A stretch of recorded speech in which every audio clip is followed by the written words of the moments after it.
A pergunta "quem sou eu?" provavelmente é uma das perguntas mais antigas que a humanidade já se colocou. Desde que nós começamos a aparecer nesse planeta, nós tentamos encontrar resposta para essa questão de várias maneiras.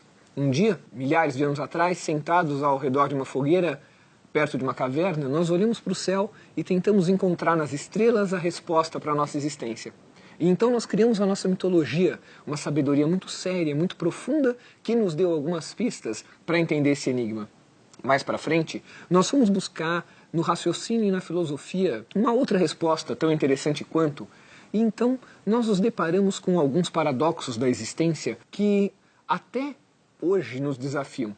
Filósofos do século XIX e do século XX, como Nietzsche, Heidegger e Sartre, buscaram entender ao que era essa existência e procuraram também nos ajudar a compreender como essa existência pode ser vivida de uma maneira bacana, de uma maneira interessante, de uma maneira da qual nós não nos arrependamos.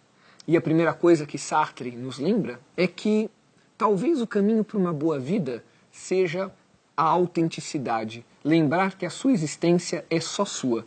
Nós não podemos jogar nas costas de ninguém a responsabilidade por aquilo que nós decidimos viver. E Sartre, nesse ponto, é radical.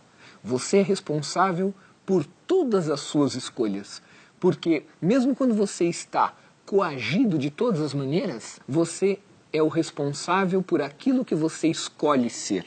Daí uma frase que acabou ficando famosa: o ser humano está condenado a ser livre. Somos seres que temos na escolha a essência da nossa existência. Porque, em primeiro lugar, eu existo. Daí, numa outra frase famosa, Sartre tem um monte de frase famosa bacana, ele vai dizer que a existência precede a essência. Ninguém nasce predestinado, ninguém nasce totalmente compelido a ser alguma coisa. São as nossas escolhas que definem quem nós somos. O quanto nós estamos preparados para enfrentar o peso dessas escolhas? Em que medida nós somos realmente livres para fazer todo tipo de escolha? Será que existem escolhas corretas e incorretas?